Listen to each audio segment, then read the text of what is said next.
নিশ্চয়ই ভালো। হ্যাঁ, উত্তরবঙ্গের তথা রংপুর বিভাগের সুবৃহৎ ও অত্যাধুনিক বেসরকারি polytechnic Rangpur ideal institute of technology কর্তৃক আয়োজিত আজকের এই ক্লাসে তোমাদেরকে স্বাগত। আজকে এই ক্লাসে উপস্থিত আমি কেয়ারানী সরকার, ইনস্ট্রাক্টর টেক্সটাইল।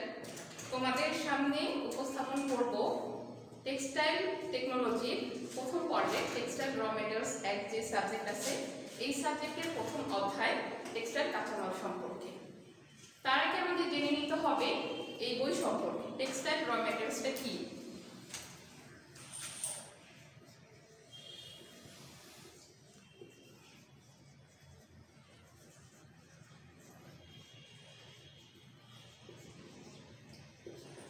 আমাদের সাবজেক্টের নাম কি? আমাদের সাবজেক্টের নাম টেক্সটাইল র মেটেরিয়ালস এক। আমাদের টপিকে যাওয়ার আগে আমাদের জেনে নিতে হবে এই বই শেষে আমরা কি জানতে পারবো, বা এই বই কমপ্লিট করার পর আমরা এই বই সম্পর্কে কি জানতে পারবো। হ্যাঁ, তো চলো আমরা জেনে নিই। সেটা হচ্ছে টেক্সটাইল মানে তো তোমরা জানোই, টেক্সটাইল মানে হচ্ছে বয়ন প্রস্তুত প্রণালী, মানে একটা কাপড় প্রস্তুত প্রণালী। আর র মেটেরিয়ালস হচ্ছে কাঁচামাল, তার মানে হচ্ছে একটা কাপড়কে বুনন করতে গেলে আমাদের যে কাঁচামালগুলো দরকার এই বই শেষে আমরা এই সম্পর্কে জানতে পারবো।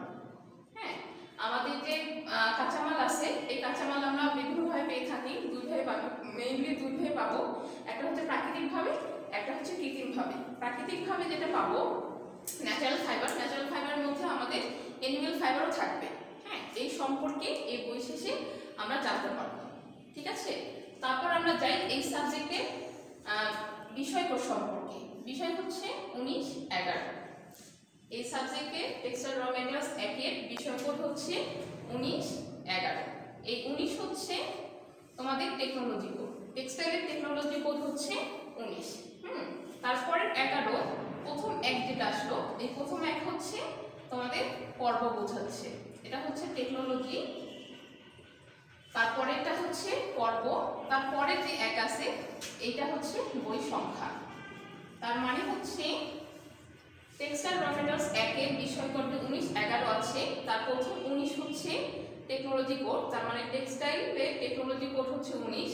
তারপরে এক হচ্ছে তোমাদের হচ্ছে পর্ব, তার মানে এটা হচ্ছে প্রথম পর্বের বই। আর পরের 11 হচ্ছে সংখ্যা, বই সংখ্যা, তার মানে টেক্সটাইল টেকনোলজির প্রথম পর্বের 1 নম্বর বই হচ্ছে টেক্সটাইল র মেটেরিয়ালস এক। হ্যাঁ, চলো তাহলে আমরা জেনে আসি এই বইয়ের মানবন্ধন সম্পর্কে।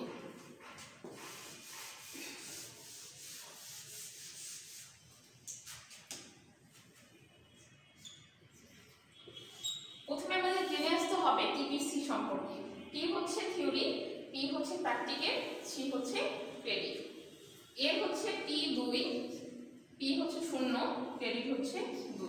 তার মানে টেক্সটাইল র মেটেরিয়ালস এক যে সাবজেক্ট আছে এই সাবজেক্টের টিপিসি হচ্ছে থিওরি হচ্ছে 2, প্র্যাকটিক্যাল হচ্ছে 0 আর ক্রেডিট হচ্ছে 2।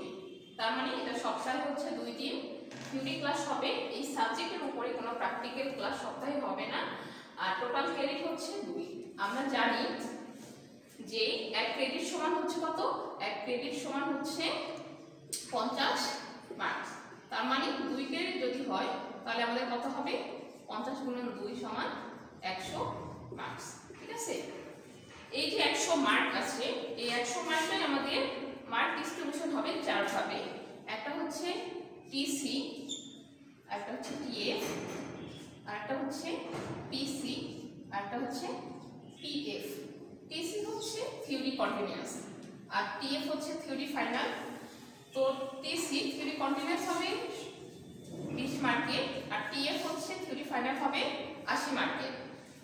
আর পিসি পিএফ কি হচ্ছে প্র্যাকটিক্যাল কন্টিনিউয়াস আর পিএফ হচ্ছে প্র্যাকটিক্যাল ফাইনাল। যেহেতু আমি আগেই বলছি টিপিসিতে এই সাবজেক্টের উপরে হ্যাঁ সপ্তাহে কোনো প্র্যাকটিক্যাল ক্লাস হবে না, তার মানে এখানে পিসি ও পিএফ হবে 0। হ্যাঁ, এই হচ্ছে তোমাদের এই সাবজেক্টের উপর মার্ক ডিস্ট্রিবিউশন। চলো কথা না বাড়াই আমরা মূল টপিকে চলে যাই।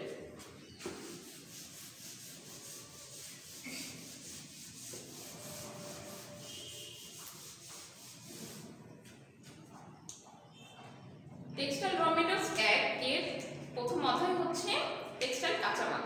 এই সম্পর্কে আমরা জানবো। এই অধ্যায়ের আলোচ্য বিষয়গুলো যা সেগুলো হচ্ছে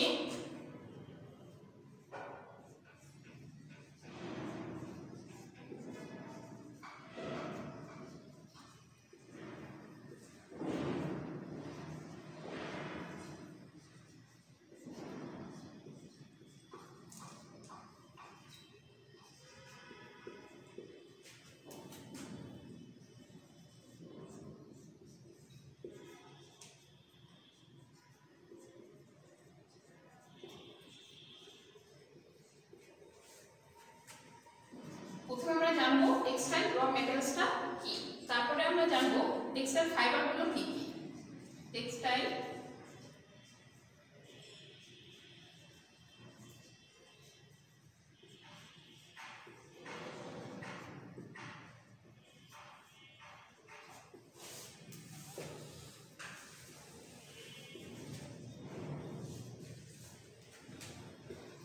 এই অধ্যায়ের আলোচ্য বিষয় প্রথমে আমি কি বললাম, প্রথমে আমরা জানবো টেক্সটাইল র মেটেরিয়ালস কি বা টেক্সটাইল র মেটেরিয়ালস কাকে বলে। তারপরের টপিকে আমরা জানবো টেক্সটাইল ফাইবারগুলো কি কি। তারপরের টপিকটা হচ্ছে টেক্সটাইল ফাইবারের বৈশিষ্ট্যগুলো কি কি।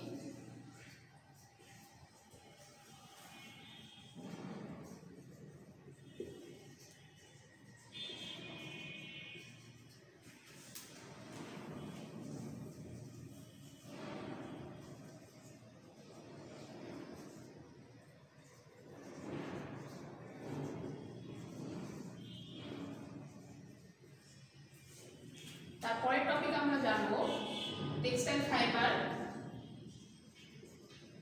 ফাইবারের শ্রেণীবিভাগ।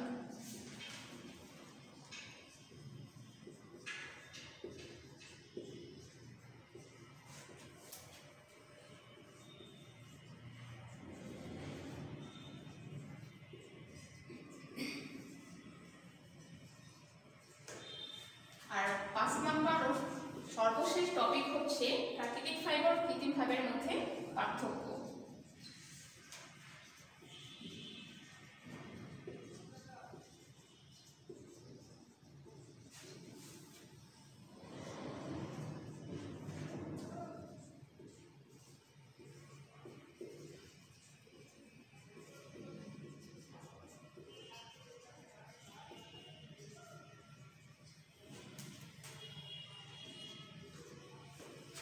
তার মানে টেক্সটাইল র মেটেরিয়ালসে এক সাবজেক্ট আছে, এই সাবজেক্টের প্রথম যে অধ্যায় আছে টেক্সটাইল কাঁচামালের এই অধ্যায়টা আমরা শেষে যা জানতে পারবো সেটা হচ্ছে টেক্সটাইল র মেটেরিয়ালস বা টেক্সটাইল ফাইবার কাকে বলে।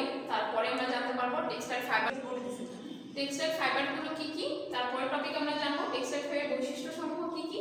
তারপরে টপিক হচ্ছে টেক্সটাইল ফাইবারের শ্রেণীবিভাগ লিখো।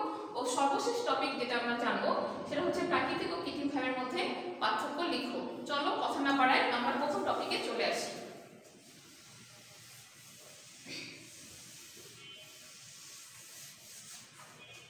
প্রথম টপিক হচ্ছে টেক্সটাইল র মেটেরিয়ালস কাকে বলে। টেক্সটাইল র মেটেরিয়ালস বলতে আমরা টেক্সটাইল কাঁচামালকে বোঝাই, যাকে আমরা টেক্সটাইল ফাইবারও বলবো। পৃথিবীতে অনেক ধরনের ফাইবার আছে, সব ফাইবারকে আমরা টেক্সটাইল ফাইবার বলবো না। তার কারণ হচ্ছে টেক্সটাইল ফাইবার আমরা ওই ফাইবারকে বলবো যেই ফাইবার দ্বারা আমরা কি করতে পারবো, একটা কাপড় তৈরি করতে পারবো, কাপড় বা বস্ত্র তৈরি করতে পারবো। আমাদের কিন্তু চুল এক ধরনের ফাইবার, সেই ফাইবার দ্বারা আমরা কিন্তু কোনো ধরনের কাপড় তৈরি করতে পারবো না। তার কারণ হচ্ছে চুলের মধ্যে সেই গুণগুলো নাই যে গুণাবলীর কারণে একটা কাপড় তৈরি করা সম্ভব। কিন্তু টেক্সটাইল ফাইবারের মধ্যে যে গুণাগুণগুলো থাকা দরকার, যার ফলে আমরা তাকে টেক্সটাইল র মেটেরিয়ালস বা টেক্সটাইল কাঁচামাল বলবো, সেই গুণাগুণগুলো হচ্ছে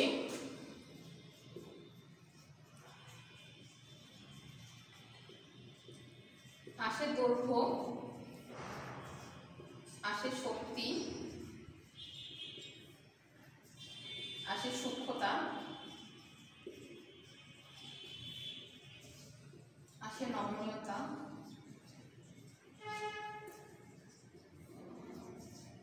আসে অনমনীয়তা,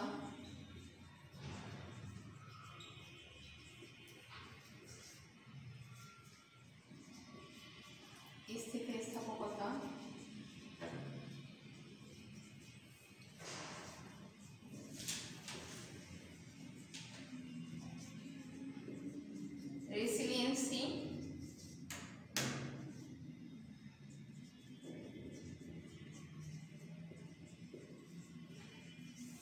চাপ ধারণ ক্ষমতা,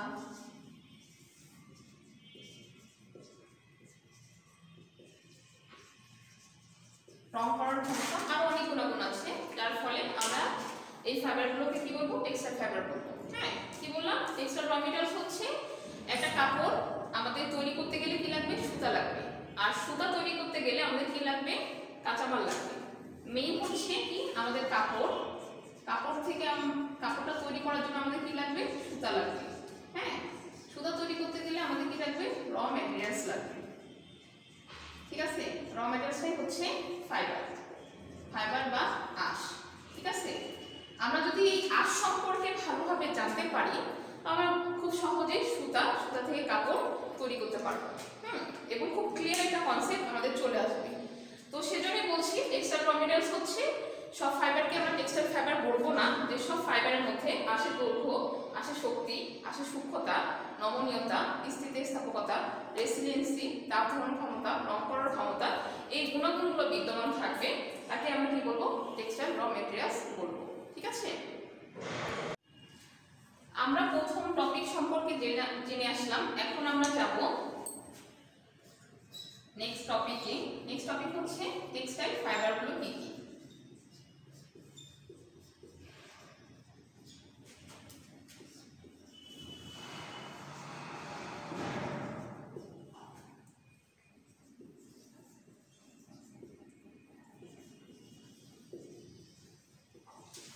টেক্সটাইল ফাইবারগুলো কি? হ্যাঁ, মানুষের আমাদের মৌলিক যে চাহিদা আছে, মৌলিক চাহিদার মধ্যে বস্ত্রের অবস্থান দ্বিতীয়। হ্যাঁ, যেহেতু প্রথম হচ্ছে খাদ্য, তো খাদ্য আমরা একবেলা না খেয়েও কি করতে পারবো? বেঁচে থাকতে পারবো, বাট বস্ত্র ছাড়া মানুষ চলাচল করতে পারবে না। ঠিক আছে, তো মানুষের চাহিদা মোতাবেক এক এক কাপড় তৈরি করার জন্য এক এক ধরনের ফাইবারের প্রয়োজন হয়। যেহেতু বাংলাদেশ নাতিশীতোষ্ণ দেশ এবং 6 ঋতুর দেশ, সুতরাং গ্রীষ্ম, বর্ষা, শরৎ, হেমন্ত, শীত, বসন্ত এক এক ঋতুর জন্য এক এক পোশাক প্রয়োজন, এবং এক এক পোশাকের জন্য আমাদের কি করতে হবে? টেক্সটাইল ফাইবারগুলো এক এক প্রয়োজন। এই জন্য এক এক পোশাক তৈরি করার জন্য এক এক ফাইবারটা কি করা হয়? নেওয়া হয়। তো এখানে টেক্সটাইল অনেকগুলো ফাইবার আছে, কিছু ন্যাচারাল ফাইবার আছে, কিছু এনিমেলস ফাইবার আছে, আর কিছু ম্যাগনেট ফাইবার আছে। তো চলো আমরা জেনে আসি। হ্যাঁ, সেটা হচ্ছে প্রথমে বলবো হচ্ছে কটন বা তুলা। ঠিক আছে, কটন বা তুলা এটা হচ্ছে কি এক ধরনের টেক্সটাইল ফাইবার বা আঁশ। এই আঁশ থেকে আমরা কি করব? এই আঁশ থেকে আমরা সুতা তৈরি করব। সুতা তৈরি করতে পারলে আমরা কি করব? সেখান থেকে খুব সহজেই কি করতে পারবো? কাপড় তৈরি করতে পারবো। এই কটন বা তুলার মধ্যে কি থাকে? সেলুলোজিক জাতীয় পদার্থ থাকার কারণে এই কটন বা তুলা থেকে কি করা হয়? সুতি কাপড় প্রস্তুত করা হয়। ঠিক আছে, তার পরবর্তী টেক্সটাইল ফাইবার হচ্ছে লিনেন ফাইবার। কি ফাইবার? পরবর্তী ফাইবার হচ্ছে লিনেন ফাইবার। এটা হচ্ছে ফ্লাক্স ফাইবারও বলা হয়। এটা হচ্ছে এক ধরনের উদ্ভিদের ছাল বা বাকল থেকে এই ফাইবারটা পাওয়া হয় বলে এই ফাইবারকে ভেজিটেবল ফাইবার বলা হয়। এই লিনেন ফাইবারের আরেক নাম হচ্ছে ফ্লাক্স ফাইবার। ফ্লাক্স ফাইবার বলার কারণ হচ্ছে ফ্লাক্স নামক এই উদ্ভিদের ছাল বা বাকল থেকে এই ফাইবারটা আমরা পাই, ফাইবার বা আঁশটা আমরা পাই। এই জন্য এই ফাইবারকে আমরা কি বলতেছি? লিনেন ফাইবার বলতেছি। লিনেন ফাইবার অনেক বেশি মসৃণ, অনেক উজ্জ্বল এবং এর কষ্ট অনেক বেশি। তারপরে ফাইবার হচ্ছে এনিমেল ফাইবার বলি। এনিমেল ফাইবার হচ্ছে যেমন হচ্ছে উল বা পশম। উল বা পশম হচ্ছে এটা শীতকালীন পোশাক। আমি আগেই বলছি আমাদের এক এক সময় বা এক এক ফাইবারের জন্য এক এক ধরনের কি করা হয়? কাপড় তৈরি করা হয়। সেজন্য আমাদের আঁশও ভিন্ন ভিন্ন হবে। ঠিক আছে, তো উল বা পশম, উল বা হচ্ছে পশম, এটা হচ্ছে ভেড়া আছে, ভেড়ার যে শরীরের কি আছে? লোম আছে, ওই লোম থেকে আমরা কি করব? এই উল ফাইবারটা, উল বা পশম ফাইবারটা পাবো। সেখান থেকে আমাদের কি হবে? শীতকালীন পোশাক তৈরি হবে। তারপরের টপিক হচ্ছে সিল্ক বা রেশম। এটা হচ্ছে গুটি পোকা আছে, গুটি পোকা লালা থেকে, মুখে লালা থেকে এক ধরনের কোকুন তৈরি হয়। ওই কোকুন থেকে আমরা কি করব? এক ধরনের আঁশ পাবো। ওই আঁশ থেকে আমরা কি করব? সুতা পাবো, সেটাই হচ্ছে সিল্ক ফাইবার। তারপরে কিছু ম্যাগনেট ফাইবারের কথা বলি। সেটা হচ্ছে ম্যানমেড হচ্ছে বলতে বোঝাচ্ছে মানুষ বিভিন্ন রাসায়নিক প্রক্রিয়ার মাধ্যমে যে ফাইবারগুলো প্রস্তুত করে সেগুলো হচ্ছে ম্যানমেড ফাইবার।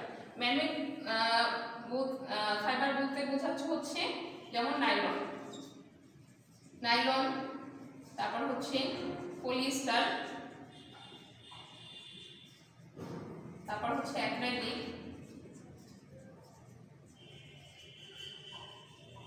এই ফাইবারগুলো হচ্ছে ম্যানমেড ফাইবার। ঠিক আছে, তো আমরা টেক্সটাইল ফাইবার সম্পর্কে টেক্সটাইল ফাইবারগুলো কি কি এই সম্পর্কে জেনে আসলাম। টেক্সটাইল ফাইবারগুলো কি হচ্ছে, টেক্সটাইল ফাইবারগুলো হচ্ছে কটন বা তুলা, তারপর লিনেন বা ফ্লাক্স উদ্ভিদ, তারপর হচ্ছে উল, তারপর সিল্ক, তারপর হচ্ছে নাইলন, পলিয়েস্টার, অ্যাক্রিলিক, এই ফাইবারগুলো হচ্ছে বিভিন্ন টেক্সটাইল ফাইবার। ঠিক আছে, তো চলো আমরা পরবর্তী যে টপিক সেই সম্পর্কে জেনে আসি। পরবর্তী টপিক হচ্ছে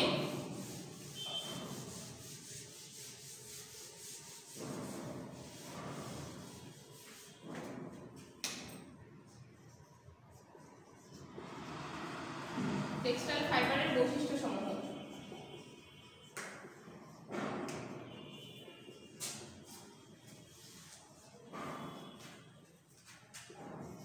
এক নম্বর হচ্ছে আসছে আঁশের দৈর্ঘ্য।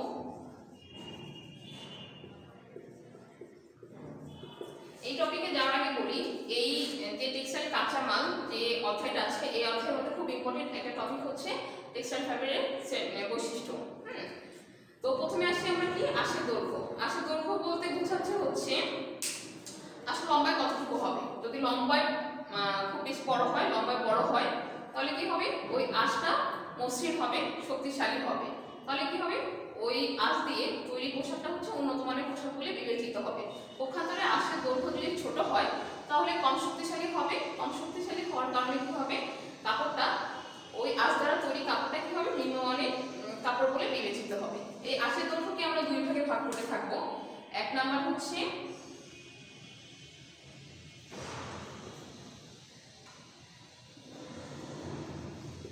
ফিলামেন্ট,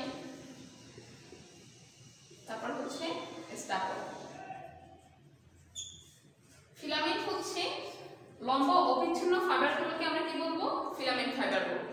কি বলবো, লম্বা অবিচ্ছিন্ন যে ফাইবারগুলো আছে এই ফাইবারকে বলা হয় ফিলামেন্ট ফাইবার। হ্যাঁ, এই ফিলামেন্টকে আবার দুই ভাগে ভাগ করা হয়। একটা হচ্ছে মনোফিলামেন্ট, আর একটা হচ্ছে মাল্টিফিলামেন্ট।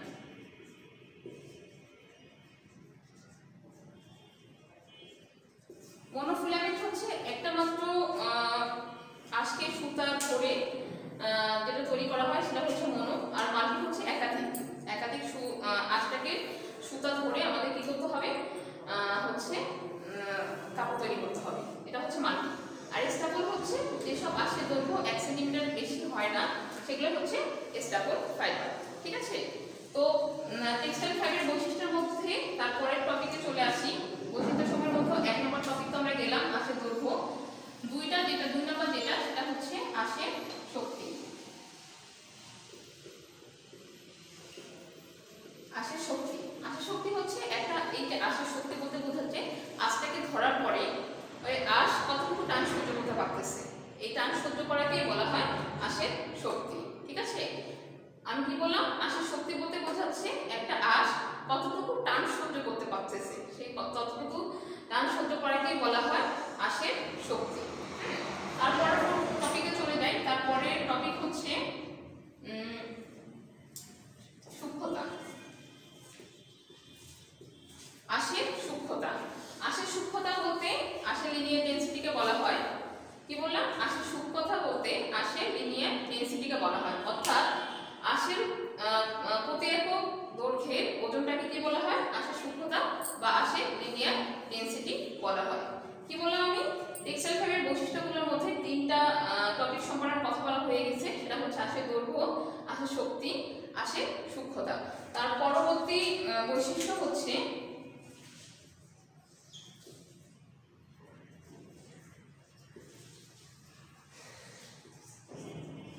স্থিতিস্থাপকতা। স্থিতিস্থাপকতা বলতে বোঝাচ্ছে হচ্ছে একটা আঁশ, সেই আঁশটাকে আমরা কি করবো, টানবো, টানলে কি হবে, সেটা বেড়ে যাবে। হ্যাঁ, আর টানমুক্ত যদি করি তাহলে ওই আঁশটা যে আগের অবস্থায় ফিরে আসবে।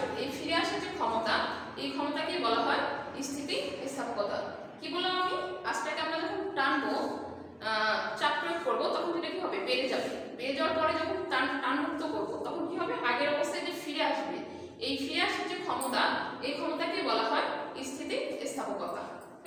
তারপরে বৈশিষ্ট্য হচ্ছে নমনীয়তা।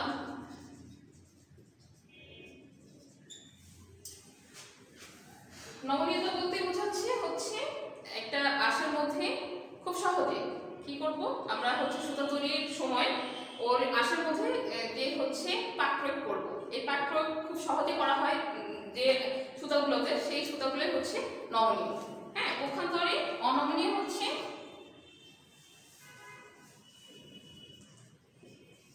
সুতা তৈরি করার সময় আঁশে যদি পাক দিতে অসুবিধা হয়, সেটাই হচ্ছে অনমনীয়তা। আমি আবার বলি, নমনীয়তা হচ্ছে যখন আমরা সুতা তৈরি করতে যাব তার আগে আমাদের আঁশের মধ্যে কি করতে হবে, পাক দিতে হবে। পাক দিতে গিয়ে যদি কোনো সমস্যা হয় বা প্রবলেম ফেস করা হয়, হ্যাঁ, সেটাই হচ্ছে অনমনীয়তা। আর নমনীয়তা খুব সহজে আঁশের মধ্যে পাক দিয়ে সুতা তৈরি করাই হচ্ছে নমনীয়তা। ঠিক আছে, তো তারপরের বৈশিষ্ট্য হচ্ছে রেসিলিয়েন্সি।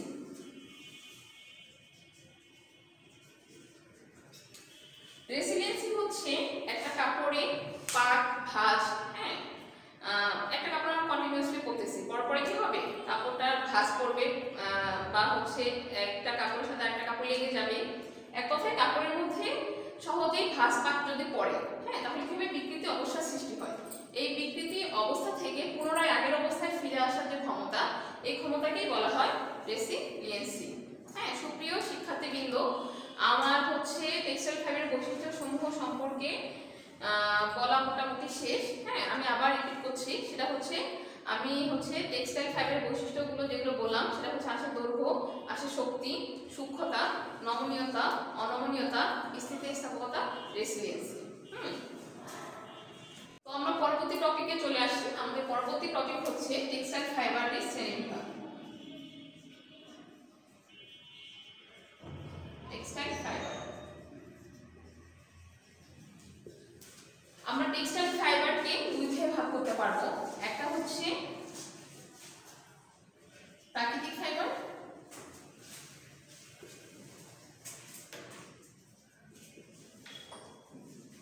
আর একটা হচ্ছে কৃত্রিম ফাইবার। মেইনলি টেক্সটাইল ফাইবারকে দুই ভাগে ভাগ করা হয়, একটা হচ্ছে প্রাকৃতিক ফাইবার, আর একটা হচ্ছে কৃত্রিম ফাইবার। প্রাকৃতিক ফাইবার হচ্ছে প্রকৃতিগতভাবে আমরা যে ফাইবারগুলো পাবো, সেই ফাইবারকে বলবো আমরা প্রাকৃতিক ফাইবার। আর প্রথমত কৃত্রিম ফাইবার হচ্ছে ম্যানমেড ফাইবার, মানুষের তৈরি ফাইবার। মানুষ বিভিন্ন কেমিক্যালের সাহায্যে যে ফাইবারগুলো তৈরি করে, সেগুলো হচ্ছে কৃত্রিম বা ম্যানমেড ফাইবার। ঠিক আছে, তো প্রাকৃতিক ফাইবারগুলো আমরা হচ্ছে জানি, সেটা হচ্ছে কটন বা তুলা, তারপর হচ্ছে পাট, তারপর হচ্ছে রেশম বা সিল্ক, উল। এই ফাইবারগুলো হচ্ছে প্রাকৃতিক ফাইবার। এগুলো কি করে, বিভিন্ন গাছপালা, পশু পাখি, হ্যাঁ, এগুলো থেকে যে ফাইবারগুলো পাই সেগুলো হচ্ছে প্রাকৃতিক ফাইবার। আর পক্ষান্তরে কৃত্রিম ফাইবার হচ্ছে ম্যানমেড, যেহেতু তা হচ্ছে নাইলন, পলিস্টার, অ্যাক্রাইলিক, এই ফাইবারগুলো হচ্ছে কৃত্রিম ফাইবার। ঠিক আছে, সুপ্রিয় শিক্ষার্থীবৃন্দ, আমার টেক্সটাইল ফাইবারের শ্রেণীবিভাগ সম্পর্কে বলা শেষ। এর পরবর্তী যে টপিক, সেটা হচ্ছে টেক্সটাইল ফাইবারের ও প্রাকৃতিক ফাইবারের মধ্যে পার্থক্য। তো আমরা যদি প্রাকৃতিক ফাইবার ও কৃত্রিম ফাইবার সম্পর্কে জানতে পারি, তাহলে পার্থক্য আমরা খুব সহজেই দেখতে পারবো। হ্যাঁ, তো তারপরও যেটা না বললেই নয়, সেই দু একটা হচ্ছে পার্থক্য আমি তোমাদের বলে দিচ্ছি। সেটা হচ্ছে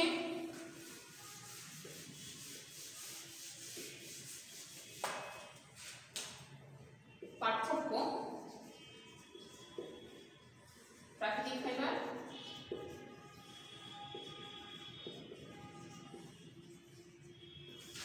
একটা হচ্ছে কৃত্রিম ফাইবার। প্রাকৃতিক ফাইবার প্রথমে আমি সংজ্ঞা বলতে পারি, এটা সংজ্ঞা আমরা দিতে পারি। হ্যাঁ, সেটা হচ্ছে সংজ্ঞা থেকে আমরা একটা পার্থক্য লিখতে পারি। সেটা হচ্ছে প্রাকৃতিক ফাইবার হচ্ছে প্রকৃতিগতভাবে যে ফাইবারটা পাবো তাকে আমরা প্রাকৃতিক ফাইবার বলবো। আর পক্ষান্তরে কৃত্রিম ফাইবার হচ্ছে মানুষ বিভিন্ন রাসায়নিক প্রক্রিয়ার মাধ্যমে বা রাসায়নিক ফাইবারের সংমিশ্রণে, যে রাসায়নিক পদার্থের সংমিশ্রণে যে ফাইবারটা প্রস্তুত করে বা তৈরি করে, সেটাই হচ্ছে কৃত্রিম ফাইবার। তারপরে আসি হচ্ছে দাম। প্রাকৃতিক ফাইবার যেহেতু প্রকৃতিগতভাবে পাওয়া যায় এটা হচ্ছে অনেক বেশি আরামদায়ক হবে, পক্ষান্তরে কৃত্রিম ফাইবার হচ্ছে কম আরামদায়ক হবে। যেহেতু প্রাকৃতিক ফাইবারটা অনেক বেশি আরামদায়ক হবে তার মানে এটা দামও হচ্ছে বেশি হবে। পক্ষান্তরে কৃত্রিম ফাইবার যেহেতু বিভিন্ন কেমিক্যালের মাধ্যমে তৈরি করা হয় তার মানে এটা হচ্ছে দাম হচ্ছে পক্ষান্তরে প্রাকৃতিক ফাইবারের তুলনায় কম হবে। ঠিক আছে, তারপর হচ্ছে প্রাকৃতিক ফাইবারের প্রকৃতিগতভাবে আমরা পাই জন্য, আঁশগুলো প্রকৃতিগতভাবে আমরা পাই জন্য এটাতে প্রচুর পরিমাণ ডাস্ট বা হচ্ছে অপদ্রব্য থাকবে, আর পক্ষান্তরে কৃত্রিম ফাইবারের ডাস্ট বা অপদ্রব্যের পরিমাণ কম থাকবে। হ্যাঁ, প্রাকৃতিক ফাইবারের দৈর্ঘ্যটা কি হবে? প্রাকৃতিক ফাইবারের দৈর্ঘ্য হচ্ছে প্রকৃতি প্রদত্ত, আর কৃত্রিম ফাইবার হচ্ছে মানুষের চাহিদা অনুযায়ী আমরা দৈর্ঘ্যটা কি করতে পারবো? বৃদ্ধি করতে পারবো। আর হচ্ছে রং হচ্ছে প্রাকৃতিক ফাইবারের রং হচ্ছে গ্রে বা ধূসর কালারের হয়ে থাকে। হ্যাঁ, প্রকৃতিগতভাবে কালারটা আসে, এটা হচ্ছে গ্রে বা ধূসর কালার। আর কৃত্রিম ফাইবার মানুষের চাহিদা মোতাবেক, বাজারের চাহিদা মোতাবেক আমরা কি করতে পারবো? যে কোনো ফাইবারের রং দিয়ে আমরা কি করতে পারবো? কাপড় প্রস্তুত করতে পারবো। এই হচ্ছে প্রাকৃতিক ও কৃত্রিম ফাইবারের মধ্যে পার্থক্য। তো আমাদের প্রথম অধ্যায় যে টেক্সটাইল র মেটেরিয়ালস এক যে সাবজেক্ট আছে, এই সাবজেক্টের প্রথম অধ্যায় টেক্সটাইল কাঁচামালের যে আলোচ্য বিষয়গুলো ছিল সেগুলো হচ্ছে টেক্সটাইল র মেটেরিয়ালস কাকে বলে, তারপর হচ্ছে টেক্সটাইল ফাইবারগুলো কি কি, 3 নম্বর টপিক হচ্ছে টেক্সটাইল ফাইবারের বৈশিষ্ট্যসমূহ আলোচনা করো, যেটা আমরা জেনে আসছি। 4 নম্বর হচ্ছে টেক্সটাইল ফাইবারের শ্রেণীবিভাগগুলো, আর পঞ্চম আর শেষ টপিক যেটা ছিল সেটা হচ্ছে পার্থক্য, টেক্সটাইল প্রাকৃতিক ফাইবার ও কৃত্রিম ফাইবারের মধ্যে পার্থক্য। তো সুপ্রিয় ছাত্রছাত্রীবৃন্দ, আমার প্রথম অধ্যায়ের আলোচ্য বিষয়ে আলোচনা করা মোটামুটি শেষ। এই অধ্যায়ের উপর তোমাদের হচ্ছে বাসায় কিছু কাজ থাকবে। হ্যাঁ, সেই কাজগুলো হচ্ছে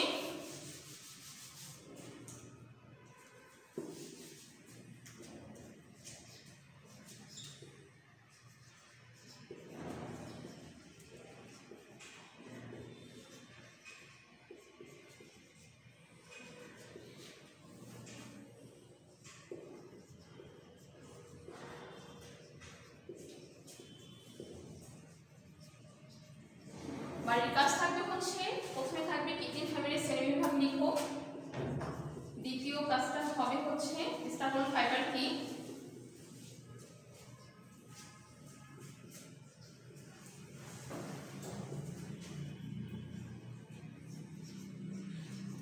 তিন নম্বর কাজ হচ্ছে টেক্সটাইল ফাইবারের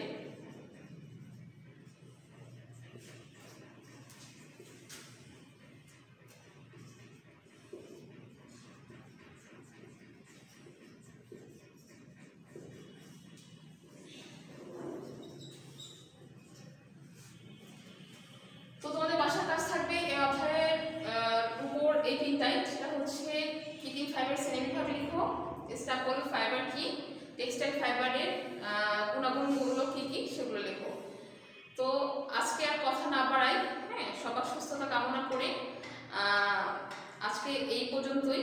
হ্যাঁ, সবাই ভালো থাকবা, এরপরে আবার